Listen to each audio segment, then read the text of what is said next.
The time has come. College basketball's back. More specifically, Seton Hall basketball is back. Welcome to Hoist the Colors, Episode 3, Season 2. He's Pat Madden. I'm Tim Best.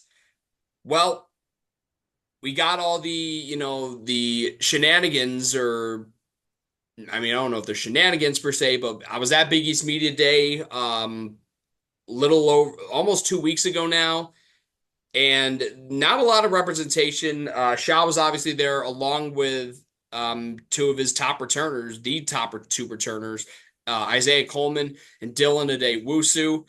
And first of all, Pat, I want to get your instant reaction because when I walked into the Garden on October the 23rd and saw that Seton Hall was picked to finish 10th in the Big East, I had to do a double take, and then I just kind of laughed because I'm like, come on, that is a joke. Georgetown got picked above Seton Hall for the second year in a row. I need to channel the whole from Sponge, like, how many times do we have to teach you this lesson, old man? Because that didn't work last year. If they were pissed off about being picked to finish ninth last year, uh, I can't even imagine how upset they are internally, even though they kind of played it off saying everyone's entitled to their own opinion, and they're probably thinking of stuff like uttering to the side, even if it's wrong. But what was your instant reaction to once again the disrespect in the preseason poll? Well, we kind of, when we were last on a couple of weeks ago, we sort of previewed that a little bit because we saw what Ken Palm had done to Seton Hall in terms of saying Seton Hall was going to be the 10th best team statistically, even though they're using an outdated database of 23, 24 stats. Uh, and we've seen a lot of predictions, not, of course, the predictions of the Big East block. Uh, I had Seton Hall tied for sixth. Our guy Cody Thompson had Seton Hall in fifth place. That might be a little bit optimistic, but that's the way. I mean, as we talked about as well, the middle of the conference between, let's say, third place and ninth place, or 10th place, depending on your point of view, is wide open.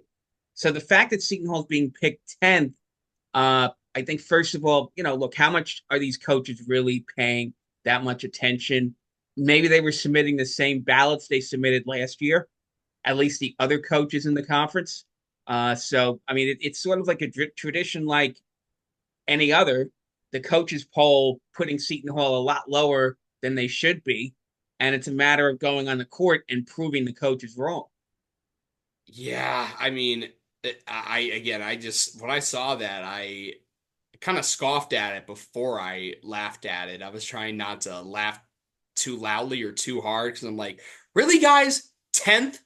I mean, I know there's a lot of turnover, but Shaw has his guys. Like, yeah, they're not glamorous names. Like, I talked about the Moneyball A's. Like, Chad Bradford's not a household name, and he throws funny. Scott Hatterberg's not a household name. Neither were a lot of the guys that they picked up, for in that movie and ahead of that season. Uh, again, there weren't any guys that really jumped off the page like with UConn getting Ada Mahaney, Creighton getting Pop Isaacs. Trying to think of another good, and St. John's right across the river getting Kadari Richmond, poaching him from us. The way I see it, like, yeah, yeah, they're going to be picked to finish lower because of the fact that they don't know a lot about this team. They don't know a lot about the personnel. So I think, yeah, that's Kadari. I mean, I hate the fact it's ironic. I'm going back to something Kadari said last year, but regarding people underestimating them, Kadari poignantly said, that's on them. So if these coaches want to pick Seton Hall to finish second to last, only above DePaul, that's on them. And I'm hoping that that prediction will come true. Although, I want to touch on this quick before we, get into the preview of the opening week of the season. The secret scrimmage, well, not so secret scrimmage, that happened between Seton Hall and Maryland, Shaw linking up with Kevin Willard. And that didn't really go to plan because Maryland smacked us. Like 75-53 was the reported final. Um, these secret scrimmages, obviously, I try not to read into it. Losing is one thing. Getting blown out, okay, but 53 points. I know that offense isn't a Shaheen Holloway trademark, but 53 points. I just saw that, and that's what concerned me the most. So yeah, I mean, I want your take on that. It's hard to say because A, it's not like anybody's, unless you were like on part of the program, nobody actually saw it. There's no video of anything. And there's a secret, it's called a secret scrimmage for a name. It's because for whatever reason, Shaheen Holloway doesn't want to show his team before they take the court on Monday night. And it's probably because some stuff that we've hinted upon, there's a lot of pieces that have to come together before this team actually takes the court and before we can put a finished product out there that there's some level and confidence in. I think this is even going to have to work itself out a little bit over the first couple of weeks of the season. It's going to have to the rotation's going to have to play itself out when we play St. Peter's and we play Fordham. We're going to have to see, like, for example, are there scenarios where we need more defense? And then you play Garway Duel and you play Dylan Ade Wusu more often. Are there scenarios where you need more offense? And that's where you'll see Chance or Chance Jenkins and a Zion Harmon or players of that nature. So a lot of it depends on what you need in particular scenarios. And I think there's going to be a lot of mixing and matching going on, particularly early in the season, because Holloway seems committed to playing a big rotation. He seems to be committed to playing 10 or even 11 guys on this roster. And again, certain guys have strengths and certain guys don't have strengths. I mean, somebody asked me last week about where's the shooting going to come from? And you look at the percentages of the guys who you're anticipating are going to be in the guard or wing positions, guys like Coleman, guys like Wusu, guys like Middleton, guys like Duel, guys like Jenkins, and then you rack up their 3-point shooting percentages in their careers. Some of them have a lot of some of them have a lot of sample to work with. Other guys don't have as much sample to work with. So it's really going to be a guessing game, and a lot of it's going to have to play itself out on the court. I think as we've talked about a few times in this during our first couple of episodes, and what a lot of people have said is somebody has to step. I mean, it could be a different guy every night, but somebody has to step up and be the go-to guy. Uh, I think in terms of the guy who's probably got the most potential to be a big-time scoring threat is Scotty Middleton, because Middleton was is basically the either the highest or the second highest rated guy in terms of what his ranking was coming out of his class in high school.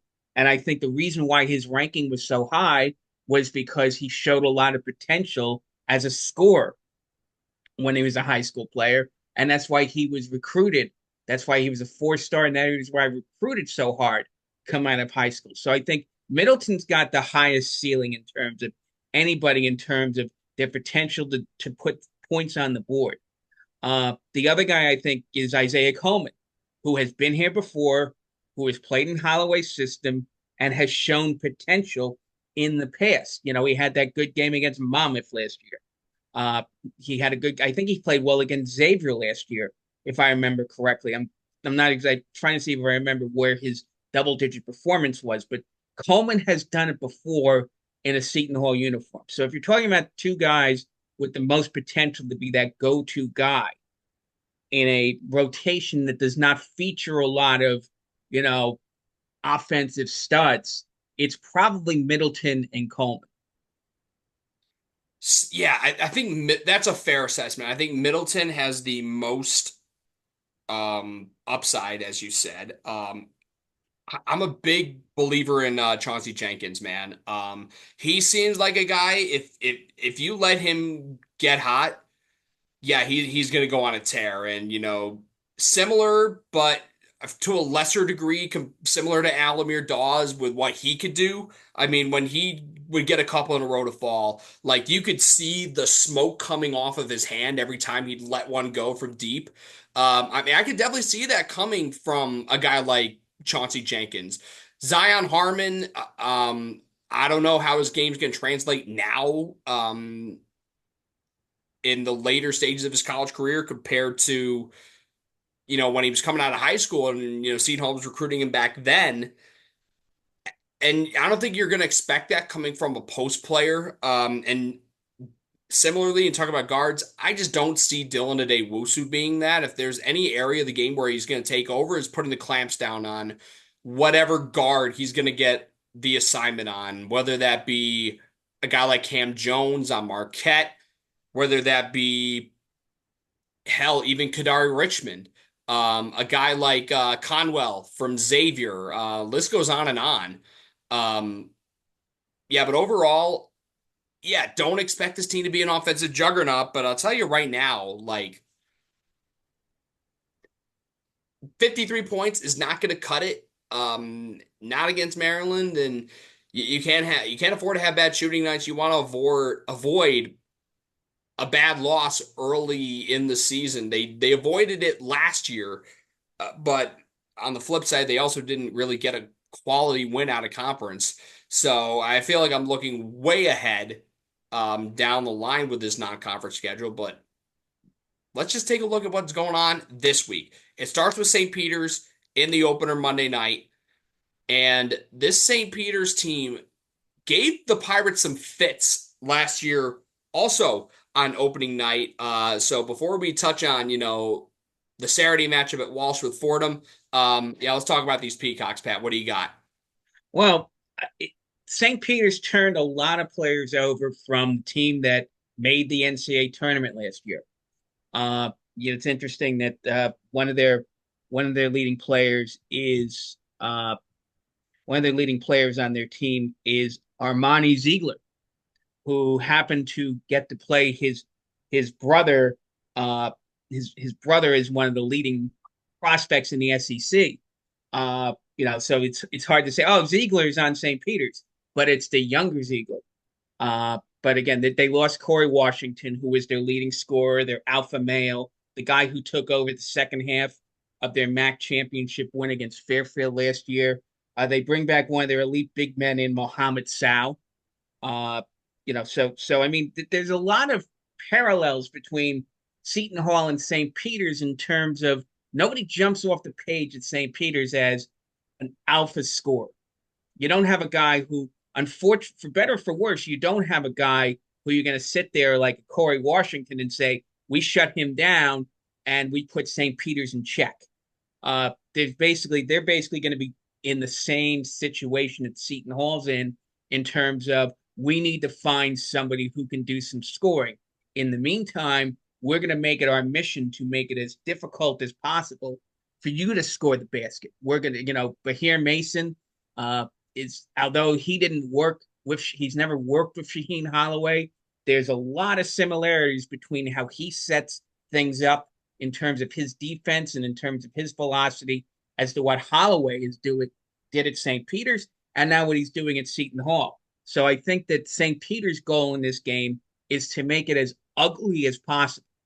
What Seton Hall's going to have to do to counter that is to use their athleticism, to use the fact that they have players who have higher basketball skills, they have better shooters, they have guys who are better equipped to take it at the rim, and Seton Hall will have a size advantage in this game. I think Sal is 6'9", so that doesn't mean that they don't have any size. But when you're taking on Yassine Toumé, we don't know whether a Corafor is going to be healthy. Maybe Gus Yalding gets in the mix for a few minutes. But in terms of size, Seton Hall has a size advantage as well as the advantage of which guys are at a higher level of play. In a lot of senses, you're going to see two teams that just are mirror images of each other. I would expect the scoring to be relatively low. I do think this is, St. Peter's is a good opponent in a sense that, you can figure out your offensive struggles playing a team like St. Peter's, who's not going to go off on 10-0 runs or 12-0 runs against you. So, this is a good, let's say opening game. This is a good get ready game for what's coming up later in the month. So, I was looking at St. Peter's roster, and they have 8 transfers on this team. Like a decent amount of them. I think two of them came from JUCO schools. I remember one of them being Indian Hills Community College. And you have guys who transfer from some pretty good schools like Richmond, Rider, Buffalo. I think there was one from Virginia State as well, which I feel like is a pretty decent program down in the Division two level, or it's either D2 or D3, and I'm pretty sure I think Virginia State's an HBCU, if I'm not mistaken. And then I think one of their other players, I think he's transferred from the University of the District of Columbia, which I'm like, I didn't know that was even a thing. I probably figured it was a thing, but University District of Columbia, yeah, that makes sense. There's a They they university in have every a state. they have a I don't know if he was an alumni, but this guy, I think his name was Michael Graham, had played on the 1984 Georgetown National Champions, and he got kicked out of Georgetown and ended up having to transfer to the University of the District of Columbia. So that's like one name. That's like the one famous guy who's ever played at the U of the DC or whatever they would call themselves. So they're not. They have some height. I mean, they're not like a smallish team. Again, a lot of people think they're going to have a middle of the road performance, but there's a lot of again. If you look at similarities between how people perceive St. Peter's last season compared to how people perceive Seton Hall last season, a lot of people at St. Peter's sort of finishing in the sixth or seventh place range, which they did end up finishing fifth, if memory serves right, in the MAC regular season standings. But then they went on a run. They beat Ryder.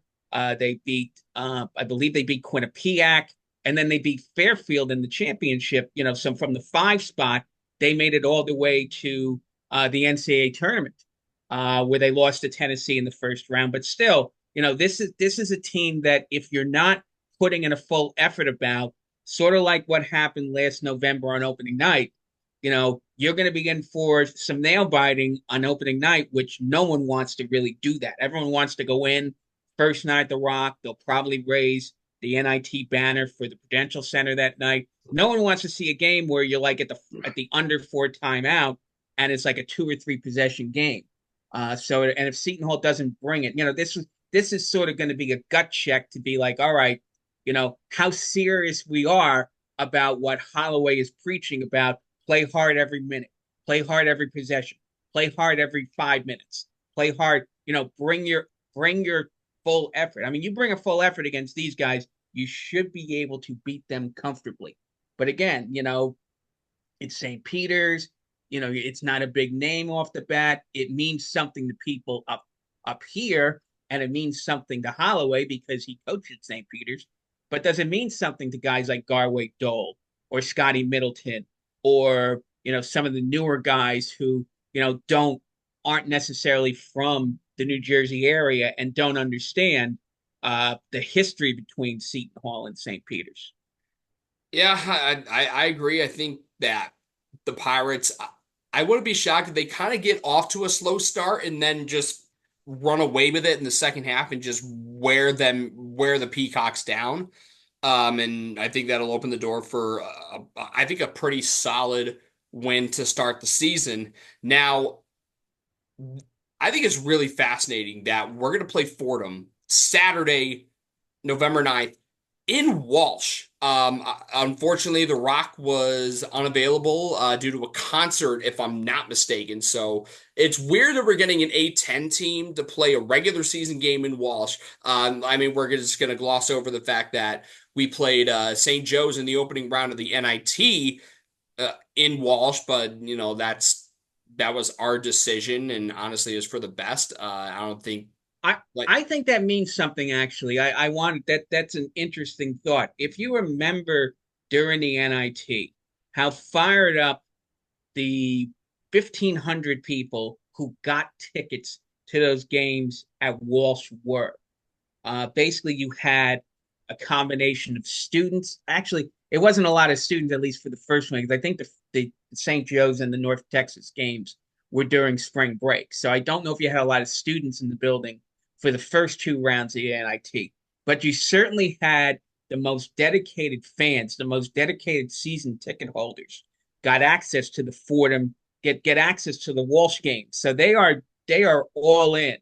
Those are the people who show up every night at the Rock. So I think they're really dedicated. I think Walsh is I don't think there's any question.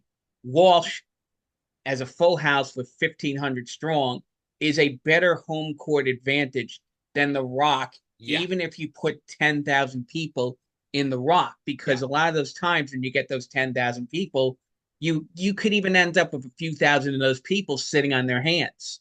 Whereas I think those people who get access really appreciate that they get the chance to be one of the few who get to see a game at Walsh. So I think that Walsh is a tougher atmosphere than if we were playing Fordham at the Rock, because you're playing, even though it would be a Saturday afternoon game, it would probably be about 6,000, 7,000 people. And of that, you're probably going to get three or 400 Fordham fans. I mean, there's a symbol. Fordham, of course, plays at Rose Hill up in the Bronx. hmm, And they can only get 2,300 people in their building. And their building is probably amongst the toughest to play in the Atlantic 10 Conference. It's not relevant to our game, and I don't think we have a home and home arrangement with Fordham. So it's not like we have to go up there next year. But the whole idea of it's going to be a more hostile environment than what you're going to see Monday night. And that's probably because Holloway really appreciated what Walsh could be during those NIT games last season. So I think that might be why he's not as it doesn't bother him as much that he end up has to play back-to-back Saturdays at Walsh early in the season, whereas Kevin Willard would have thrown a hissy fit. Anytime he had to play at Walsh, Kevin Willard just hated playing at Walsh. I don't know if it was because he didn't like the fact he was playing in his office, so to speak. Maybe it was because of the fact he didn't like the fact that the crowd's on top of him at Walsh. Whatever the situation was, whereas Holloway being an alumnus, knowing what the power of that building can be, I think that plays into that gives us a slight more of an advantage than we already have over a Fordham team that's Fordham's in a state of flux as well. Fordham lost, I think, their three leading scorers from last season. So Fordham has a lot of work to do in order to get themselves in a position where they can be competitive in the Atlantic 10. A lot of people have Fordham in the bottom of the Atlantic 10, let's say 13th or 14th place in the league of, I think they have 15 teams this season. So, Fordham's a team not a lot of people are expecting a lot from, even though they have a underrated coach in Keith Ergo. So I think that's a good spot for Seton Hall to play a team like Fordham, who's going to be using their non-conference to work some things out because they have a lot of new pieces, and they're also trying to figure out who's going to be their leading scorers this season. yeah. I mean, I definitely wasn't disputing, Walsh being the superior home court advantage. I think it's leaps and bounds a better home court advantage, but unfortunately, the Rock is our primary home court. We play all but two games there during the regular season. And you mentioned it. The other game we play in Walsh is the following week against Wagner. And you took the words out of my mouth regarding Kevin Willard. I'm like, Kevin Willard would if he saw that like two Walsh home games to start in the first four games, he would have gone absolutely ballistic. But actually, I want to throw back 5 years ago, the first two games of the season, the Moss Powell senior season, were in Walsh against Wagner and Stony Brook. Uh, so it's pretty ironic that this is We, happening we now. may not want to mention what that Stony Brook game was to Miles Powell, by the way. No, no, no. Oh, yeah. Yeah. See, we may we may not want to relive that because unfortunately that's when he injured himself, and then the unfortunately the rest is whatever history people want to believe about that. I don't think that's why Willard didn't like playing in Walsh, but I yeah, think no, it's he was a also hater of it probably since day one. yeah, it's again but again he probably didn't understand what that means again to get to the point of the older alumni in particular have a connection because the older alumni remember when every home game was at Walsh, Yeah. which it's more than 30. It predates the Final Four in 1989, but still, if you're class of 85, if you're class of 60, if you're class of 73, whatever, if you graduated more than 40 years ago, Walsh was where you went to see basketball games. So those people really have a sense of what Walsh Gym is, as opposed to, let's say, younger alumni who only can remember seeing games at the Prudential Center. So that also sort of plays into the whole dynamic of Walsh versus The Rock. Yeah, so the way I see the Fordham game shaping out, God, I hope it's not like the last time we played an A10 team there, which was a nail biter that required overtime and Alamir Dawes heroics just to get to that overtime and more Dawes heroics in said overtime. I think I don't want to get ahead of myself and say Seton Hall is going to win comfortably. The Pirates are, I believe that they're going to go 2-0. I have all the confidence in the world that they'll be 2-0 at the end of this week. But I think in this game, I could see us winning by like 13. I think that's probably a fair assessment, to get a 13-point win against Fordham. And against St. Peter's, I'm thinking like,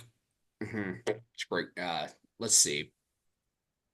I'm probably thinking it's hard to get, it's a lot harder to get think of a number when you keep thinking about it and you don't know. I would somewhere in the 20s. I'm thinking like low 20s, like we win by like 21 or something like that.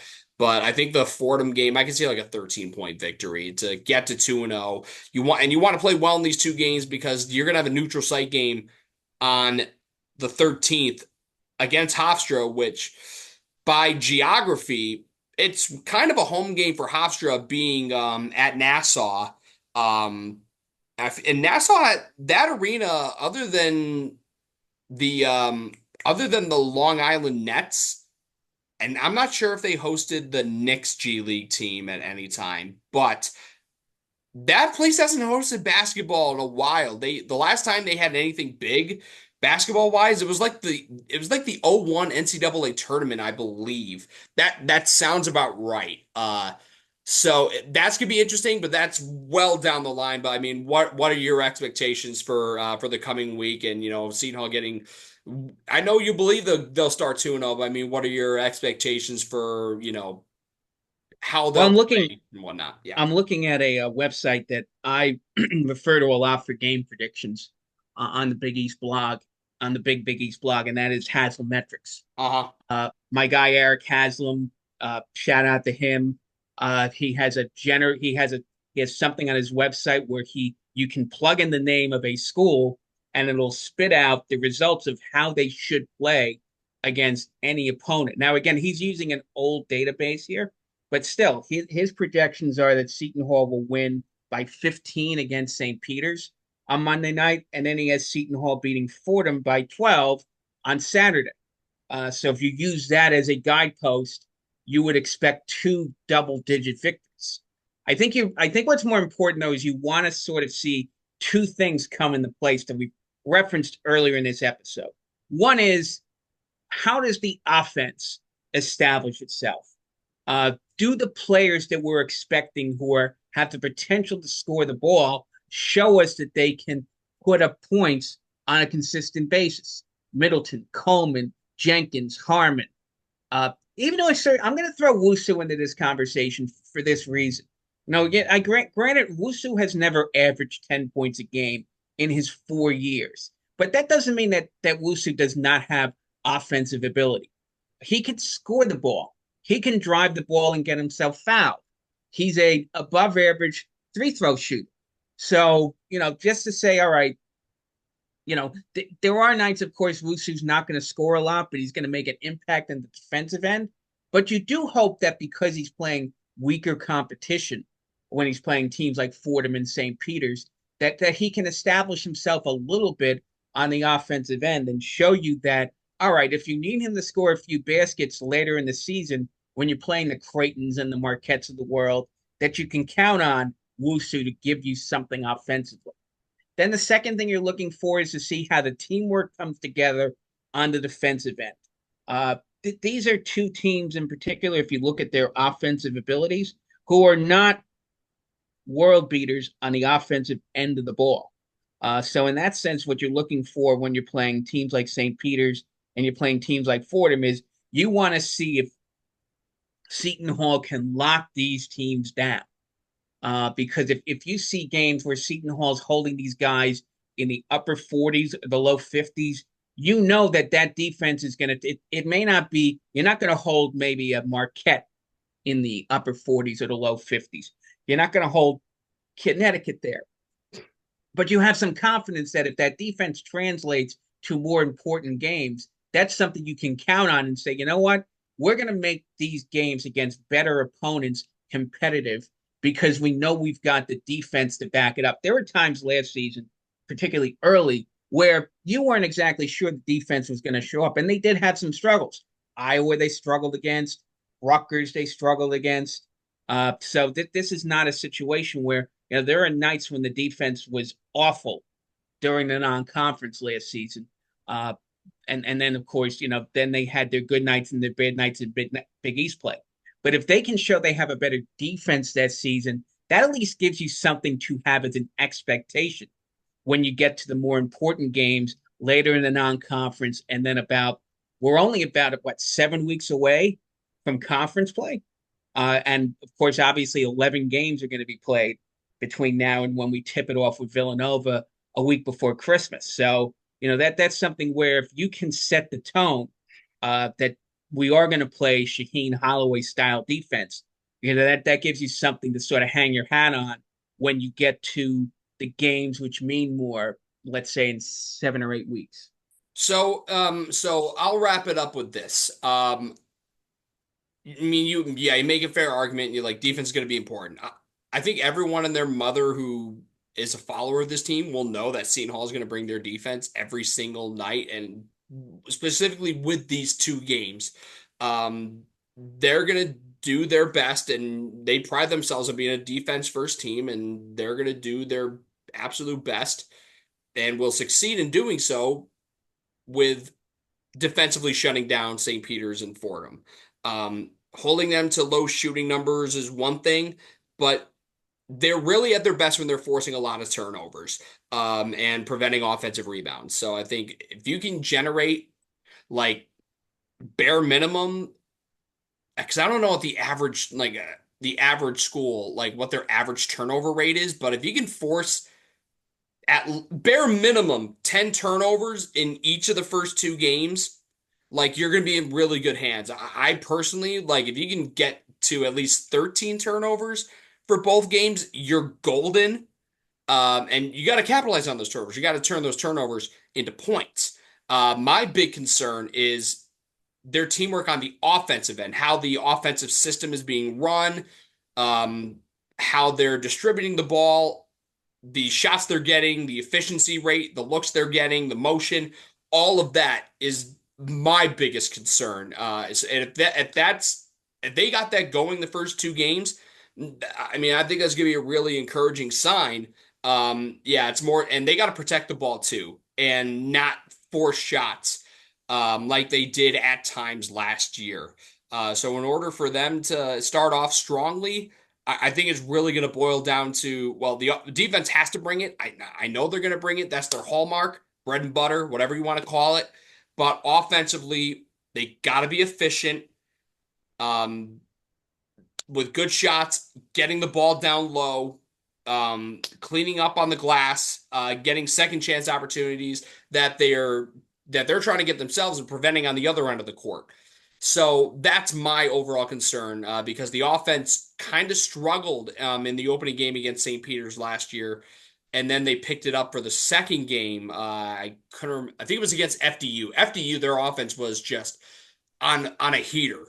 So the way I see it, got to have a good offensive performance in that first game, set the tone, carry it over against Fordham with a lot more energized, with a lot more energy in the building in Walsh compared to at the Rock. I'm not saying there's going to be zero energy at the Rock, but clearly it's night and day almost going to a game in Walsh with 1,500 rabid fans versus you're probably getting like 6,000 to 7,000. I'm hoping against St. Peter's in the opener. So yeah, I think that's probably a good place to end this. Next week, we'll have Hofstra on Long Island at Nassau Coliseum, and then Wagner comes to Walsh on the 16th. I'm going to try to pull the strings, and hopefully we can get the head coach of the Seahawks, Donald Copeland. As many of you know, a Seton Hall alum, was on the tournament team back in 2006. I'm pretty sure he was on the team in 2004. Pat, am I right in saying that? Let me take it. Let me take. I wasn't looking. I wasn't ready to Yeah, look no, up I know I'm throwing Donald you on the spot. Copeland's college stats. I mean that's I obviously a lot. He's still well known. He's still loved. He is in terms of Seton Hall. He just sort of fits the mode of you look at the line of point guards that Seton Hall has had. Brian Caver. You want to include Dan Hurley in there? That's great. Andre Shaheen Holloway, Andre Barrett, Donald Copeland, Jordan Theodore, Quincy McKnight. And then unfortunately, I mean, you're doing a disservice, even though, he is who he is, with good old Kadari Richmond. Yes, Copeland played, he backed up on the 2004 team. He started every game on the 2016. Hmm. So, yes, and Copeland had his best season that year when Seton Hall made it.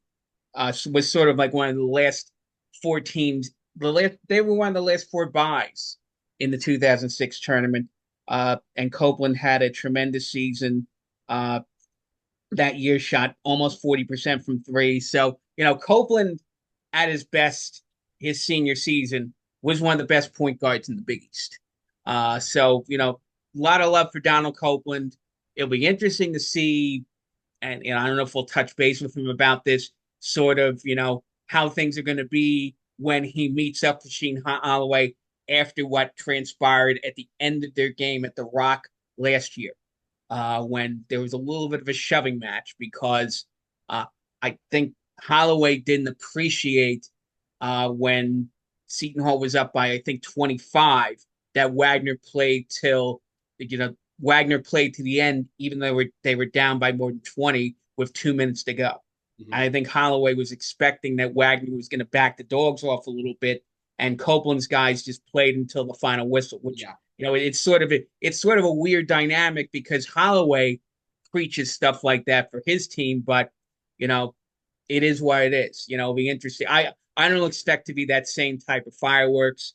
I think that the building, particularly because the game's going to be in Walsh, I think Copeland's going to get a lot more love shown on him because again, those are going to be the most loyal fans, and they're going to be the ones who know Copeland the best. So I think it will be a good homecoming. But we'll see where we're at. Come about 2 weeks from now. Yeah, I think at that point, I think it's water under the bridge for both of those guys. And I'm pretty sure Shaw was like rooting Copeland on when Wagner, won in the opening round in the first four in the NCAA tournament to get to a matchup with North Carolina. Um, I think everyone in this fan base was happy for him, even in spite of that little confrontation at the Rock just a few months before that. We were all happy for him. We wanted him to succeed. We were pulling for him when he was in throughout the NEC tournament when they went on the road and beat Merrimack to get back to the tournament for the first time in honestly ages, from what I remember. So yeah, I mean, as far as I'm concerned, doors open. Um, we would love to have Cope on, and hopefully, if I can work my magic, and come up in the clutch, ice in the veins, then I'll take care of business, and Cope will be on the show next week. So Next year they have to play all the old coaches. I know we're playing Grant Billemeyer sometime later in December, and of course we play UConn twice. If anybody from the staff is listening, Binghamton has to be in the schedule. Good old Lavelle Sanders, who played with Dan Hurley back in the 90s. I remember Lavelle Sanders well. I think next year you got to play Wagner, you got to play NJIT, and you have to play Binghamton. yeah, So on I'm my all for it. soapbox, Binghamton on the schedule next year. You heard the man. That's gonna do it for this episode of Hoist the Colors. For Pat Madden, I'm Tim Best. Uh, it's finally that time, so enjoy it while we have it. Again, season starts Monday night against the St. Peter's Peacocks, and they'll parlay it into a big matchup at Walsh with Fordham. Show out, go Pirates, hooks up, and until next time, onwards to Tonia. Take care, y'all.